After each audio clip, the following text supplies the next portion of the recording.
Ele nasceu em 1942, na cidade de Tapetim, Pernambuco.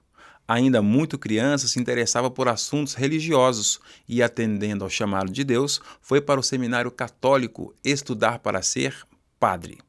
Desde então, dando continuidade ao chamado que lhe foi feito ainda na infância, vem estudando profundamente a Bíblia para descobrir qual o real sentido da existência e o plano de Deus para a sua vida.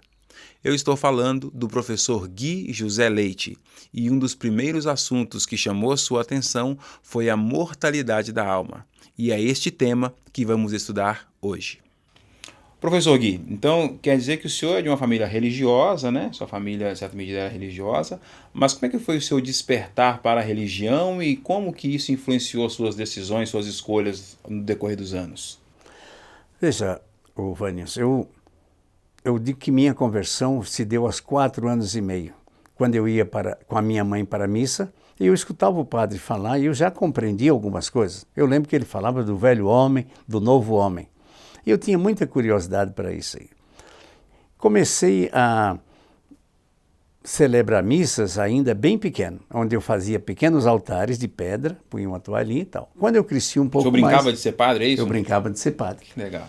E eu pedi para meu pai, e ele sempre colocava uma dificuldade, porque nós éramos pobres, e até que um dia eu fui para o seminário. E no seminário eu comecei a aprender ali, desde muito cedo, fazendo o ginásio da humanidade. Naquela época não havia para o seminário não havia essa divisão de hoje, né? A gente ia estudando e a teologia já chegava ali. Eu fui estudando e tomando Que idade muito... mais ou menos isso, professor? Eu fui para o seminário com 11 anos e meio aproximadamente. Poxa, bem cedo. E eu fiquei lá até os 17 anos por ali. Então, aprendi muito. Tive a oportunidade de perguntar, de discutir, e então foi um grande enriquecimento para mim. E no primeiro momento o seu sonho era ser padre? Era ser padre. Depois que eu saí dali, eu queria voltar, eu recebia convites para voltar, mas nunca mais deu certo. E depois eu entendi que eu seria um missionário, independente de ser padre ou mesmo pastor. Tive a oportunidade mais tarde de fazer teologia pura no UNASP, que naquela época era o IAE. E isso eu tive a oportunidade então de me aprofundar mais naqueles assuntos que eu gostava tanto. E um assunto que me chamou muita atenção era mortalidade versus imortalidade da alma. Mortalidade, a alma morre. Imortalidade, a alma não morre. Para o católico, a alma não morre. Para o protestante, a alma não morre. Mas a Bíblia, em todos os versos que nós vamos ver agora, diz ali que a alma morre. Alma é uma ânima, que em português é animal. Isso nós vemos já em Gênesis 2:7. E esse termo ânima, ele vem de onde? Do latim. Do latim. Do latim. Okay. O padre, ele diz, na hora que oferecia a hóstia em latim, dizia Corpus Domini nostro Jesus Christi, custódia anima tua vitam eterna. Anima, tua alma. E a palavra ânima, em português, ganhou um L e virou animal. Nós somos uma alma, somos um animal racional e não temos uma alma. Ok. Então o senhor está dizendo que o senhor fez teologia católica, depois o senhor fez teologia, vou chamar de protestante, né? Teologia... Eu chamo de teologia pura porque é aquela que é tirada da Bíblia, né? Ok. E aí, nesse meio tempo, a sua mente já estava aberta para essas dificuldades aí com a imortalidade da alma. O senhor já via que tinha problemas. Agora, como é que foi lá dentro do seminário quando o senhor confrontou lá um professor do senhor, um padre, sobre isso? O senhor chegou a conversar com alguém sobre isso? Como é que foram as conversas? Veja bem, eu precisava ensinar catecismo e dizer que Deus está em todo lugar. Ora, se Deus está em todo lugar, ele também estaria no inferno. E eu perguntei, Deus também está no inferno? Foi quando aquele padre me disse, não existe inferno. O inferno foi criado para fazer medo das mães e as crianças. Aquilo me inculcou. Foi quando eu comecei a estudar a esse respeito na Bíblia. Eu queria ver na Bíblia. Cheguei então à conclusão que não existe inferno. Ele um dia vai existir e vai terminar para colocar um ponto final nos perdidos. E o que vai ser eterno é a vida eterna dos salvos. E dos ímpios não será eterna, ela terá um fim. E isso o senhor entendeu sozinho, fazendo a sua pesquisa, o seu estudo. Ninguém precisou chegar para o senhor e te mostrar isso. O senhor, com as suas dúvidas, foi entendendo. Querendo dizer que não, que o texto bíblico ele é suficientemente claro sobre isso. É isso que você está dizendo? Veja bem, eu tirava minhas conclusões pelos versos bíblicos, mas eu tive a oportunidade de estudar com o ex-padre Oscar. Ele foi padre 27 anos aqui em Analândia, e no estado de São Paulo, e quando eu encontrei com ele, eu fazia estudos, e ele então me passou mais versos bíblicos, onde dizia exatamente que a alma é mortal. Ok. Professor, aqui, um dos textos da Bíblia bem interessantes para a gente, de repente, começar a entender como que a Bíblia apresenta isso, é Gênesis 2, verso 7, né? Que vai dizer ali: Então formou o Senhor Deus ao homem do pó da terra, e lhe soprou nas narinas o fôlego de vida, e o homem passou a ser alma vivente. Esse texto o senhor chegou a se deparar com ele lá, senhor? Muito bem. Esse foi um dos primeiros, porque aí esse verso não precisa de interpretação.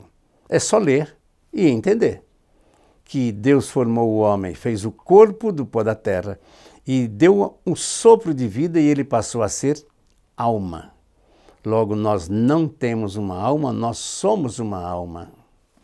E como é que o senhor explicaria para um estudante da Bíblia essa questão do fôlego de vida que foi soprado no homem? O que era isso aí? O que foi feito nesse momento? Como é que o senhor explica isso aí para um estudante da Bíblia? Veja bem, a vida não existe sem o oxigênio.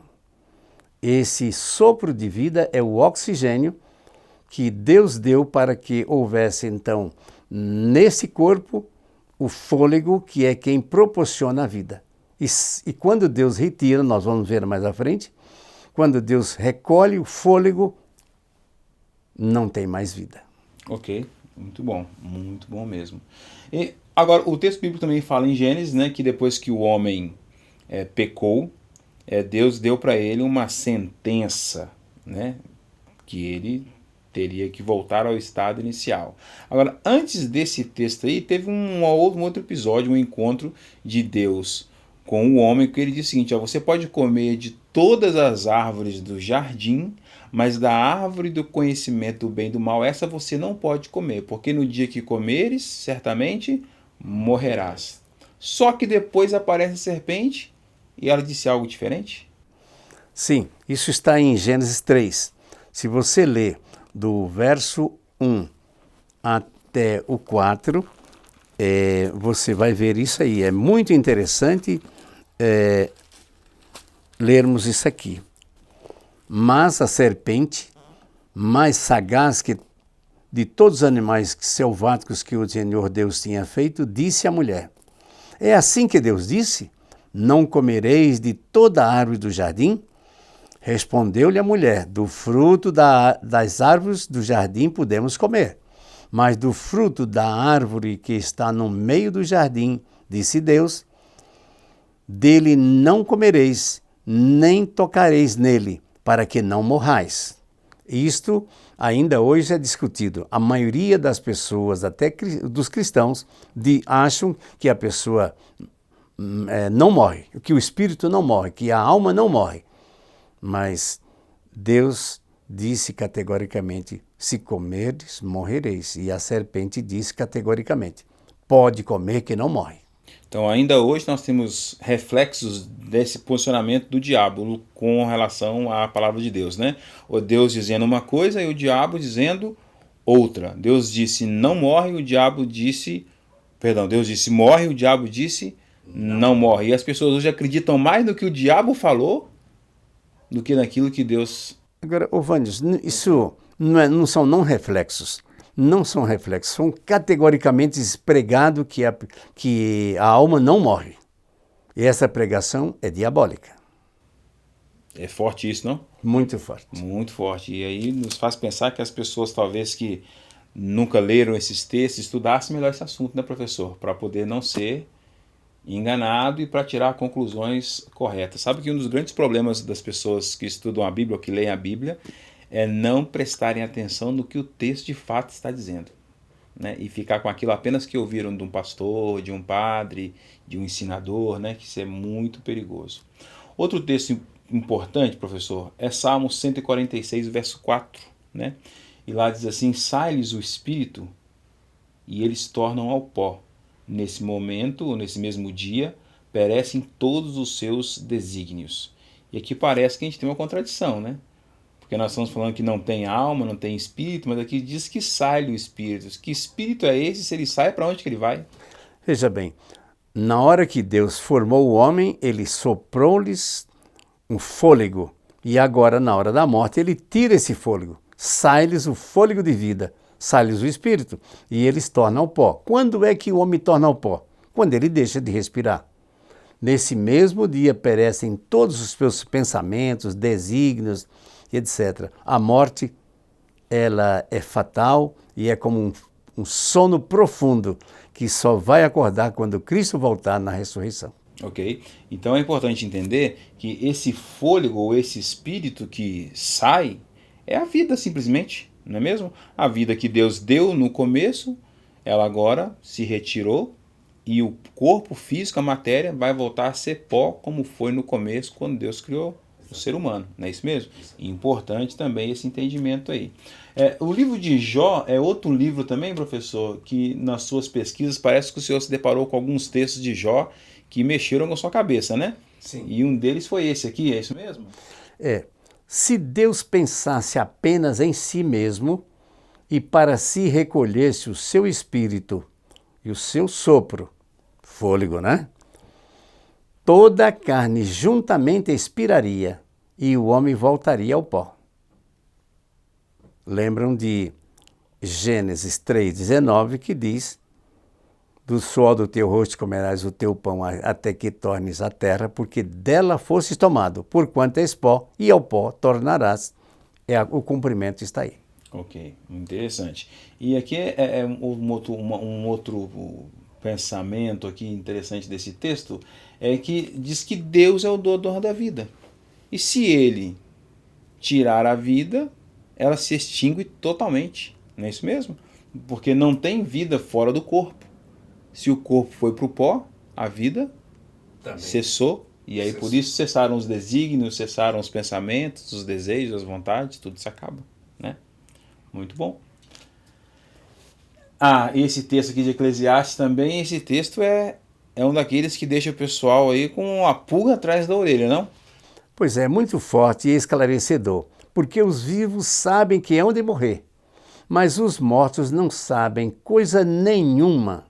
Como é que alguém aparece, vai para ali? Não, isso não é verdade.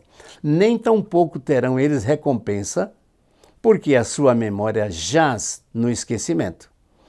Amor, ódio, inveja para eles já pereceram. Para sempre não têm eles parte em coisa alguma que se faz debaixo do sol. Certa vez uma pessoa disse o seguinte: mas isso ele disse para os ímpios. E eu perguntei: o ímpio tem amor? Não, não tem. E o salvo tem ódio? Também não tem. Ele está falando então para os dois. Excelente. Tanto faz o salvo como o perdido, na morte eles são iguais.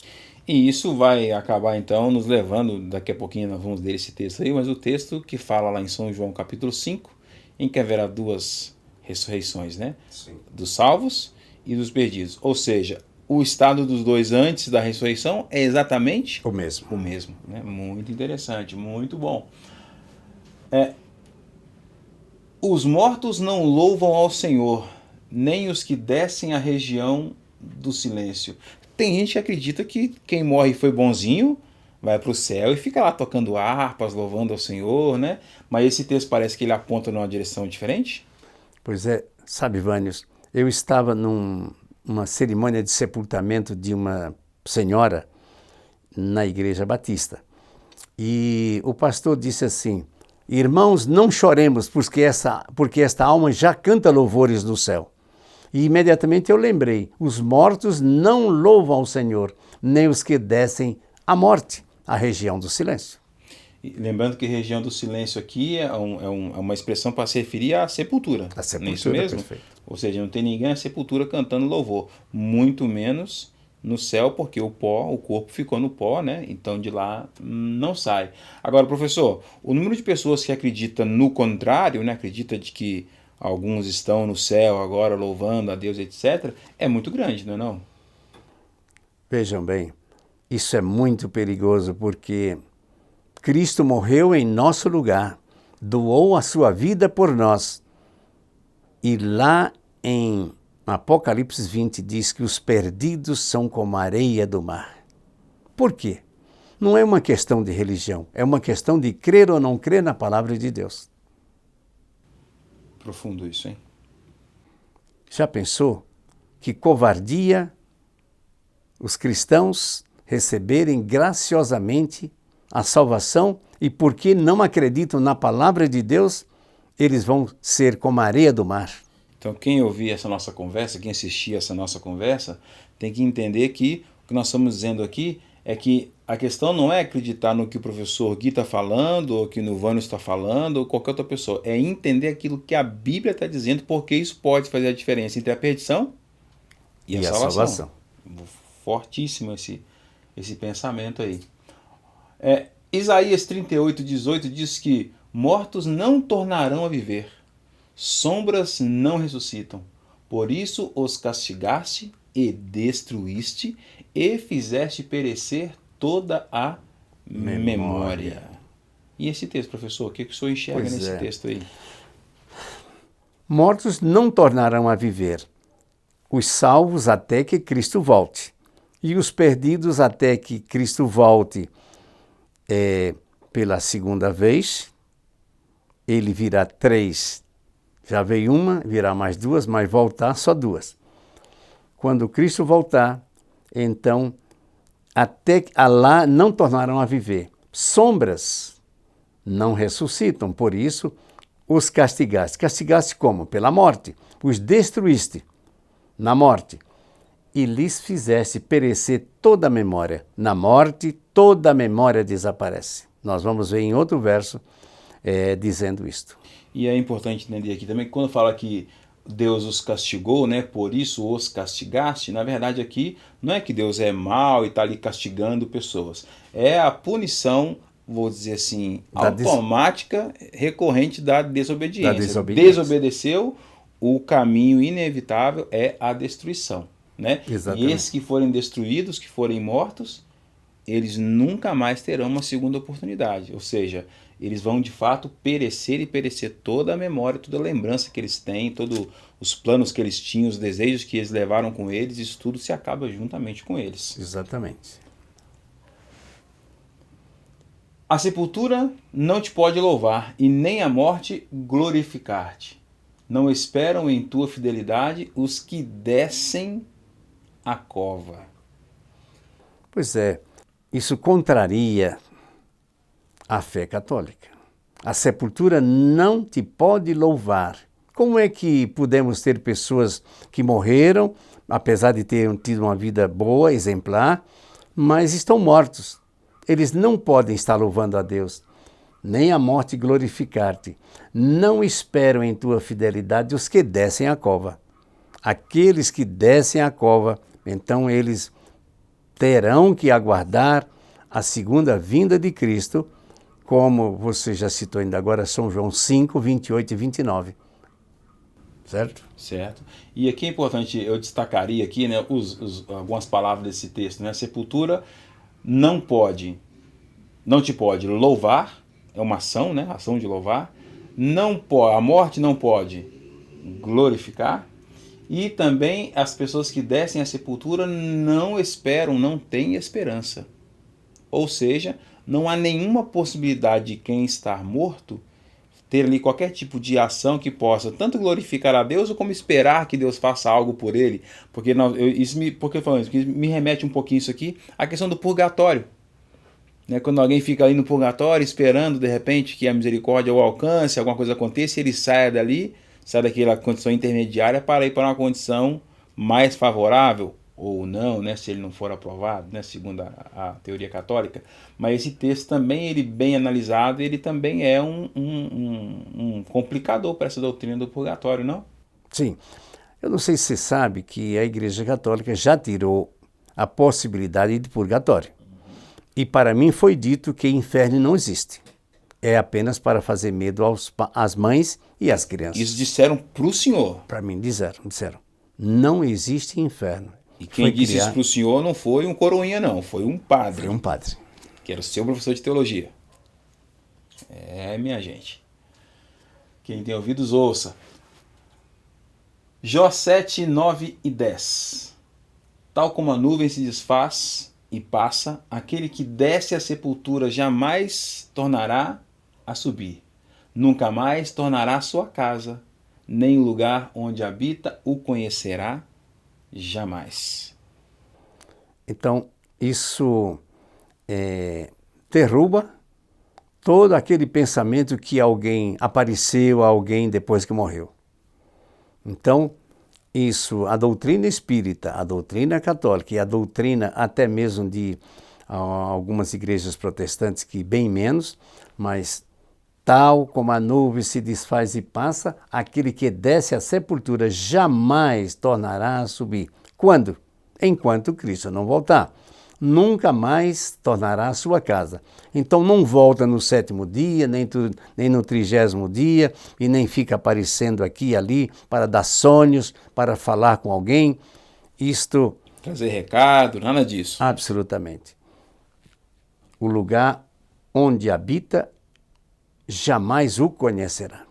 E, professor, o texto não está aqui, mas vale a pena fazer uma referência àquela história de Saul, quando ele foi consultar lá a pitonisa, né? Porque ele precisava saber se Deus estava com ele ou não, qual seria o fim dele, etc. E aquela senhora disse para ele que estava vendo ali alguém subir e tal, e de repente disseram que era Samuel que estava ali, né? Esse texto de Saul não vai aí em contradição a esse texto? Veja bem, Saul havia pecado. Ele havia desobedecido a Deus em questão até mesmo de oferecer sacrifícios, que não era ele quem deveria, era o sacerdote que podia, mas ele desobedeceu. Quando ele esteve numa situação muito difícil, perdendo ali as suas batalhas, ele resolve agora procurar uma pitonisa, que era uma médium, uma feiticeira, né? Uma feiticeira, e pediu ele disse, eu quero falar com Samuel. E ela, descobrindo que os reis mandavam matar as pitonisas, não, eu estou te conhecendo, você é Saul. Ele diz, por favor, traz Samuel. E ela disse, bom, eu vejo subindo alguém com uma capa, etc. Ora, se ele estava subindo, ele vinha de onde? Do céu, por acaso? Ele teria que vir de outro lugar se ele estava subindo, lugar, né? É verdade. Então, ali é claro que o que Samuel diz para ele? Você não tem mais jeito, você está condenado. E ele vai e se comete suicídio. Deus mandaria um recado desse? Ele consultou a vontade de Deus através de Samuel. Samuel diria isso? Deus diria isso para ele? Que ele não tem mais jeito? Ou pediria arrependimento? Eu me lembrei agora quando Jesus repreende Jerusalém, né? Jerusalém, Jerusalém, que mata os profetas. Quantas vezes eu quis te ajuntar como a galinha junta os pintinhos e tal, né? Ou seja, é um discurso, ainda que reprove, é um discurso de amor. Nesse caso da pitonisa ali de Samuel, ele aparece com um discurso totalmente contrário, totalmente fora do perfil dos discursos que Deus faz, o que deixa claro para nós que seja quem foi que ela viu, que Saul viu, não era Samuel, não era muito Samuel. Menos trazia a mensagem de Deus. Pois né? Importante observar isso aí. Muito bem, professor, muito bom mesmo. E o professor, olha aqui, nós temos agora aqui uma experiência que envolve a pessoa de Jesus Cristo. Eu acho que esse texto aqui da história de Lázaro, né? Ele nos dá aqui algumas ideias importantes, inclusive para entender como que o próprio Jesus vê a morte, como que ele entendia a morte, né? O texto dizia assim, ó, isso dizia, depois lhes acrescentou, nosso amigo Lázaro adormeceu, mas vou despertá-lo. E ele disse isso porque ele havia dito antes que Lázaro estava dormindo. E os discípulos disseram, não, mas se dorme está tudo bem, é só, né, acordar. E ele diz, não, ele está dormindo, né, e eu vou despertá-lo. E disseram-lhe, pois, os seus discípulos, Senhor, se dorme, estará salvo. E os, porém, falavam a respeito da sua morte, ou da morte de Lázaro. Mas eles supunham que tivesse falado do repouso do sono. Então Jesus lhes disse claramente, Lázaro morreu, né? Então a Bíblia parece mostrar a morte como um sono. É isso mesmo, professor? Veja bem, esses versos aí, eles dizem muita coisa, e eles são motivos até para haver muita contradição. Veja lá. Isso dizia, depois lhe acrescentou, nosso amigo Lázaro adormeceu, mas vou para despertá-lo. Disseram-lhe, pois, os discípulos, Senhor, se dorme, estará salvo. Jesus, porém, falava a respeito da morte, a morte de Lázaro. Mas eles supunham que estivesse falando do repouso do sono. Jesus, então, foi claro aí. Então, Jesus lhe disse claramente, Lázaro morreu. Mas, Vânios, veja lá, se Lázaro há 4 dias ele era um homem amigo de Jesus, ele era um homem justo. Se ele tivesse no céu, já deu tempo, né? 4 dias depois de morto, estaria no céu. Quando ele foi ressuscitado, o que é que ele diria? Mas Jesus, puxa vida, estava lá tão bem, né? Estava lá tão bem, lá no paraíso, e o Senhor me chama de volta para essa coisa ruim aqui na terra? Não. Lázaro estava na sepultura. E ele, tanto que ele morreu novamente, e um dia vai ressuscitar quando Cristo voltar. Não só ele, mas quase todos aqueles que morreram em Cristo ressuscitarão para a vida, e os que morreram em pecado, em desobediência, para a destruição eterna. Lógico que nós temos, ao estudar, podemos ver que poucos estão no céu. Isso, se estudarmos lá mais profundamente, não pertence a esse assunto. Tá. Então, a Bíblia diz claramente, compara claramente a morte a um sono, né? Sono. E todo mundo que dorme um dia acorda. Né? Isso quer dizer que todos aqueles que morreram no Senhor, um dia, com a graça de Deus, vão ressuscitar. Uma maravilhosa promessa. Temos mais um texto do livro de Jó aqui, professor. E esse texto também, ele é um texto bastante, diria assim, complexo até parece, mas que traz detalhes profundos ali para a gente pensar, né? Jó diz, mas se eu aguardo já a sepultura por minha casa, se nas trevas estendo a minha cama, se ao sepulcro eu clamo, tu és meu pai, e aos vermes, vós sois minha mãe e minha irmã, onde está, pois, a minha esperança? Sim, a minha esperança, quem a poderá ver? Ela descerá até as portas da morte, quando juntamente no pó teremos descanso. Pois é, essa última parte é muito interessante e ela explica a esperança de Jó, como a nossa esperança deve também, descerá até as portas da morte. Há uma tradução que diz até os ferrolhos do Sheol, que é sepultura, quando juntamente no pó teremos descanso. Os mortos salvos descansarão lá na sepultura até que Cristo venha para acordá-los. E a sepultura, então, nesse contexto aqui, ela é um lugar de esperança. Esperança. Né? É um lugar onde, e aqui esperança, claro, tem a ver com esperar, e esperar a bem-aventurança da volta de Cristo. Né? A sepultura, ela é um lugar onde aqueles que estão lá não permanecerão para sempre. Porque Jó aqui está dizendo que ele não aguarda que a sepultura seja a casa dele para sempre, ele não espera que os vermes sejam ali a sua mãe, o seu pai, porque ele não vai ficar ali para sempre. Ele desceu à sepultura, mas com esperança de que um dia ele possa sair de lá. E aí nós temos o texto de Jó, capítulo 19, para relembrarmos aqui, onde ele diz, porque eu sei que o meu Redentor vive, e por fim se levantará desta terra, se levantará sobre a terra, e então eu em minha carne, com os meus próprios olhos, verei a Deus. Exatamente um reflexo ou um complemento dessa ideia que ele está colocando aqui, a sepultura como um lugar de esperança. E isso faz a gente, talvez, professor, ver a morte com menos preocupação, né? Porque para muita gente a morte é o fim de tudo, acabou e tal, mas esse texto aqui mostra para nós que a morte ela não precisa ser encarada como um momento de pleno pesar. A morte é uma vírgula na vida nossa. Da morte até a ressurreição irá passar como um estalar de dedos. Então, não há preocupação para aquele morto estar sofrendo, esperando e desesperar. Será como um abrir e fechar de olhos. Isso é que é extraordinário. Aqueles santos que aguardam a volta de Cristo, não importa se faz 2.000 anos, 3.000 anos, 500 anos, eles acordarão como se tivessem morrido naquele instante. Isso é maravilhoso para aqueles que perdem alguma pessoa, algum parente, alguma pessoa querida. Tá.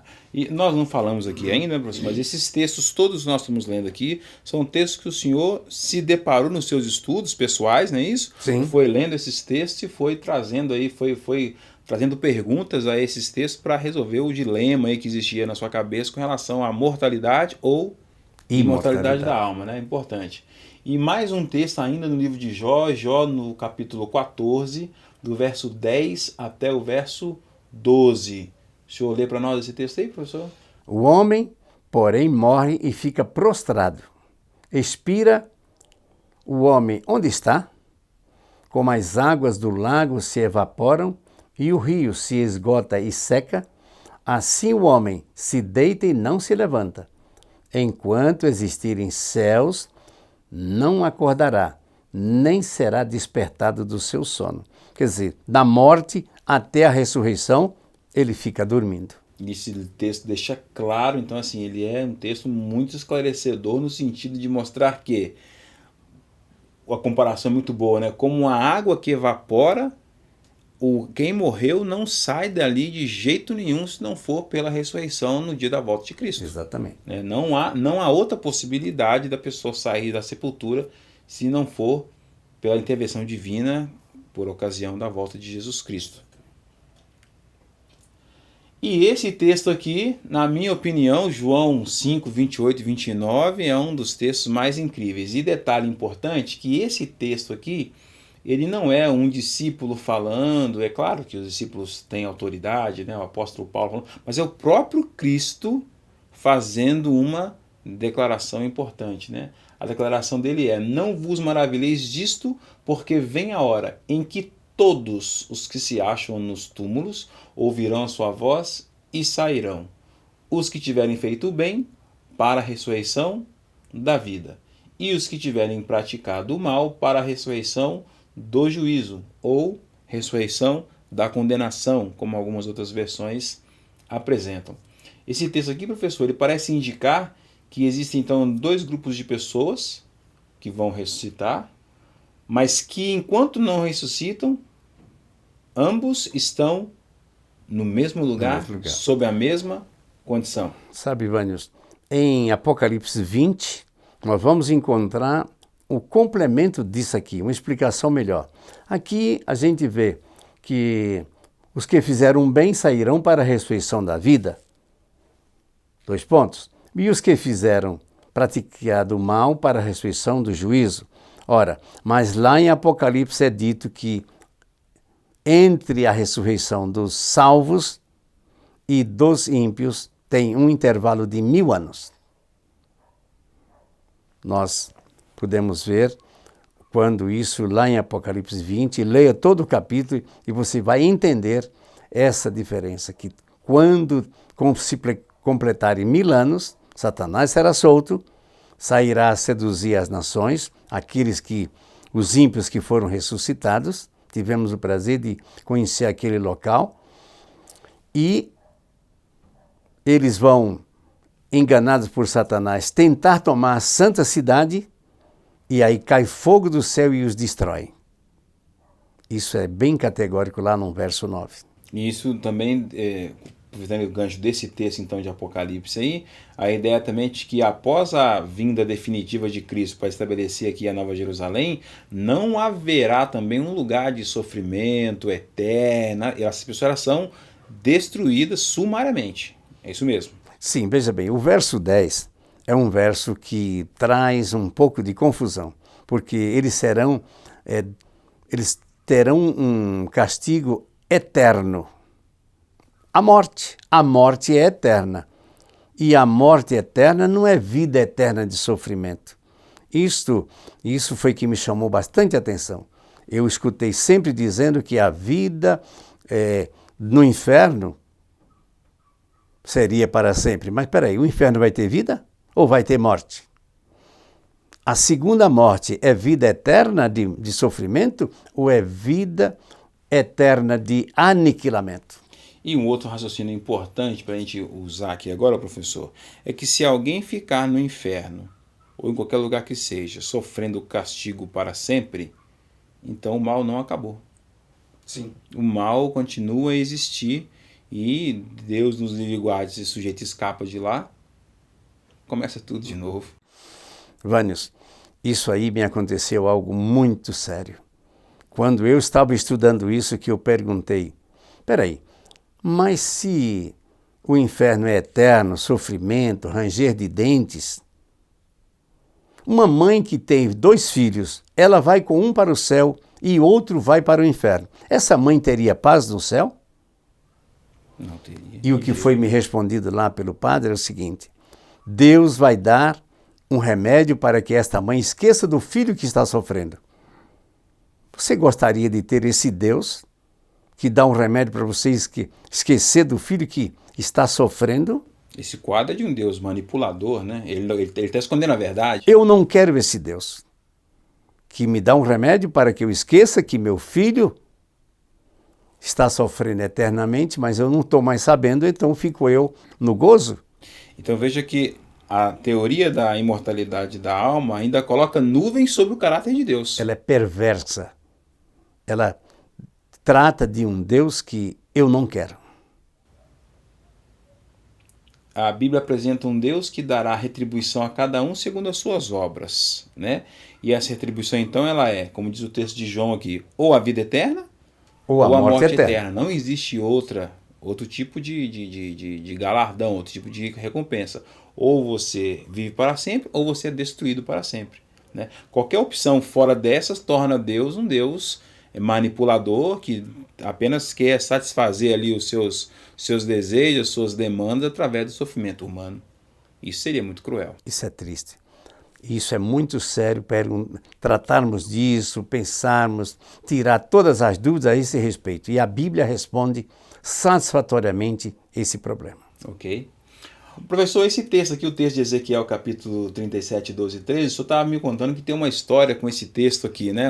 Que o senhor estava ensinando, dando estudo bíblico há algum tempo para uma pessoa e aconteceu um episódio engraçado, interessante. O texto fala: portanto, profetiza e dize-lhes, assim diz o Senhor Deus, eis que abrirei a vossa sepultura e vos farei sair dela, ó povo meu, e vos trarei à terra de Israel.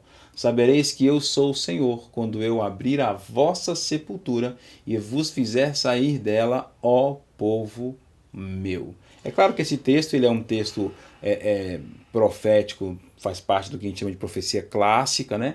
Ele tem uma aplicação ali local, literal para o povo de Israel naqueles dias, mas também tem aqui uma referência clara à obra que Deus fará por ocasião da ressurreição juntamente aos seus filhos. Então, né? Esse verso, como você falou, ele tem essas duas aplicações, mas a Deus ali está mostrando que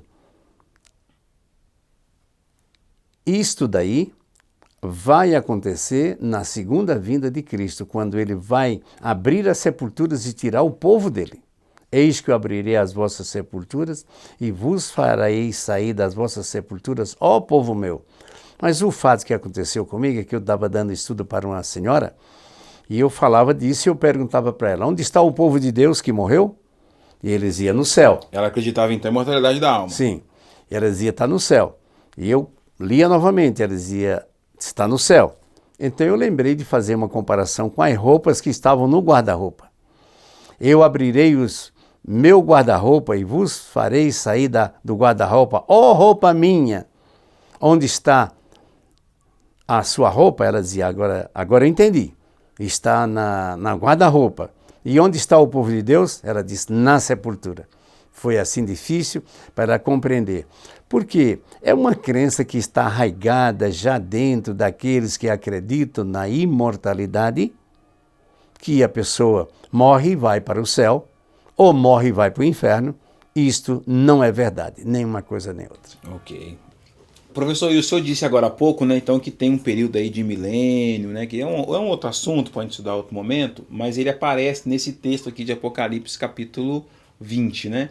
Então, o texto ele mostra, então, que tem um período de 1000 anos que separa aqueles que ressuscitam para ir com Jesus daqueles que não ressuscitam só depois dos 1000 anos para serem definitivamente destruídos, né? O texto diz que os restantes dos mortos não reviveram até que se completassem os 1000 anos, ou seja, Jesus voltou e os restantes dos mortos, ou seja, os não salvos, não é isso? Não reviveram até que se passasse 1000 anos. Aí ele chama essa primeira ressurreição, que é aquela que Jesus disse lá atrás em São João 5, 28 e 29, né?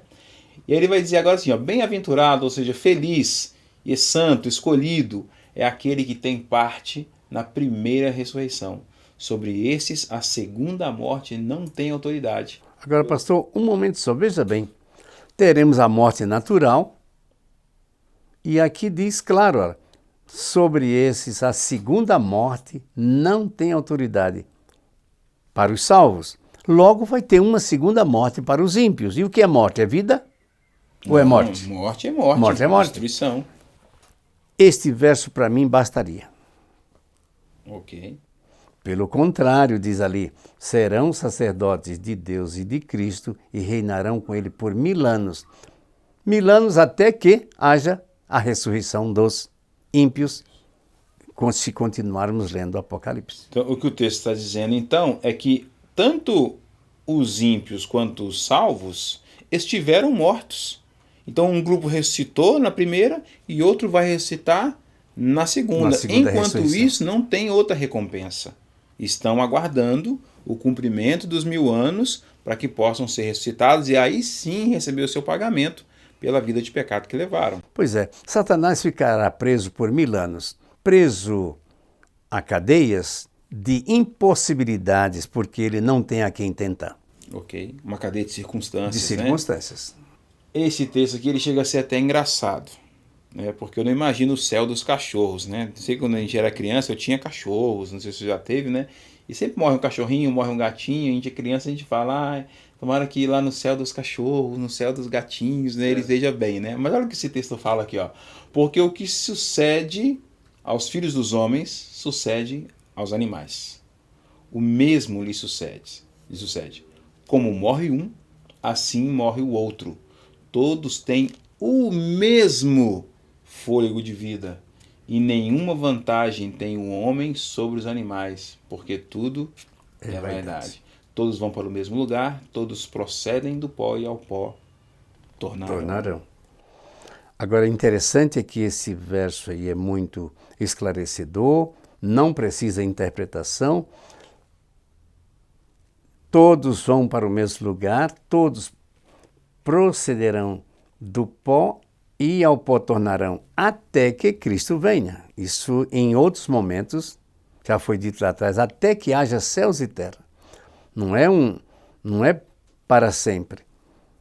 Isto vai ter um fim quando Cristo voltar. Essa é a sepultura, é a morte, é o tempo da morte até a ressurreição. E se alguém... Eu acho que quem está nos assistindo vai assistir essa nossa conversa aqui, nosso bate-papo. Eu imagino que ninguém acredite num céu dos cachorros, no céu dos gatinhos, né? É um negócio que é totalmente surreal. Mas o que a Bíblia diz aqui então? Que tanto o homem como o animal, o destino deles é o mesmo, o fôlego de vida, ou seja, quem deu a vida para um, deu para o outro, e quem recolheu a vida de um, recolheu também a vida do outro. De sorte que neste exato momento, quem está morto, seja homem ou seja animal, estão sob a mesma condição. Sim. Né? Como morre um, morre também o outro. E daí, supor, então, imaginar que exista em algum lugar pessoas vivas agora, tendo uma segunda oportunidade, ou fazendo coisas como o Espiritismo prega, ou outras correntes religiosas pregam, que a alma sai do corpo e vai para o céu ou para o inferno, seja como for, esse texto aqui ele parece destruir esse argumento totalmente. Sim. Esta é uma pregação do diabo, da serpente, quando ele disse que não morre. Se Satanás disse que a pessoa morre, mas fica viva, pecou, mas não morreu, então haja pensamentos vazios para querer provar que a pessoa morre e fica viva. Isso não tem base nas Escrituras. Muito bem. Eclesiastes 3, 19 a 21 fala que quem sabe se o fôlego de vida dos filhos dos homens se dirige para cima e dos animais para baixo da terra? É o complemento daquele raciocínio, É o complemento né? da lei. Salmo 104, 29. Se ocultas o rosto de Deus, né? Se Deus oculta o seu rosto, eles se perturbam. Se lhes corta a respiração, morrem e voltam para o céu. É isso mesmo? Voltam para o pó. Voltam para o pó. Agora, veja aí, pastor, quando Deus corta a respiração, morte é o corte da respiração e não a saída da alma. A alma acaba, porque a respiração cessou. Porque nós temos o quê? Corpo e fôlego, que gera uma alma.